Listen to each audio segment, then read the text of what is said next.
ইসলামী ছাত্র শিবির দেশের শিক্ষাঙ্গনের শ্রেষ্ঠ চরিত্রবান একটি সংগঠন। সবাই কোন আলহামদুলিল্লাহ। পত্র পত্রিকাগুলি অনাবরত লেখে যে শিবির রক কাটে। আমি লন্ডনে গেছি, তো একজন আমার কথায় কথায় শিবিরের কথা উঠছে, কয় যে হুজুর শিবিরের কথা কবেন না। বলে কেন? কয় যা খালি রক কাটে। বলে আশ্চর্য কথা, শিবিরের খায়ে খায়ে কাম নাই, খালি রক কাটে তারা, আপনি পাইলেন কিসে? কয় যে পত্রিকায় পাইছি।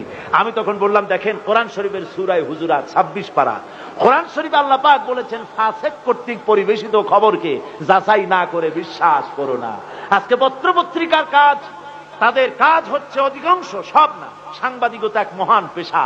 এই মহান পেশাকে অনেকে নিজের নিজস্ব চিন্তা এবং নিজস্ব দর্শন অনুযায়ী প্রতিপক্ষকে ঘায়েল করার জন্য হাবিজাবি তারা লেখে। ইসলামী ছাত্র শিবির রক কাটে না, গলা কাটে না, মিথ্যে কথা শিবিরের বিরুদ্ধে বলা হচ্ছে। ইসলামী ছাত্র শিবির বাংলার জমিনে কোরআনের রাজ কায়েম করার জন্য এ পর্যন্ত 48 জন নেতা এবং কর্মী শাহাদাতের নজরানা আল্লাহর দরবারে তারা পেশ করেছে। সুতরাং এই শহীদি কাফেলা ইসলামী ছাত্র শিবিরকে আমরা আমাদের অন্তরের অন্তঃস্থল থেকে মুবারকবাদ জানাই। আল্লাহ তাদেরকে কবুল করুন, জোরে বলেন আমিন। বিরোধিতা কেন?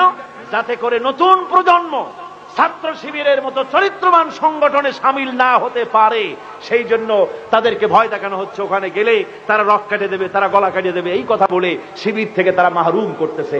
আমি শিবিরের কাছে থেকে শিবিরকে জানার জন্য ছাত্রদেরকে অনুরোধ করি, স্কুল কলেজ ইউনিভার্সিটি সর্বত্রই শিবির হচ্ছে এক চরিত্রবান সংগঠন। সে সংগঠনে অগ্রসর হয়ে আপনারা কাজ করবেন বলে আমি আশা করি।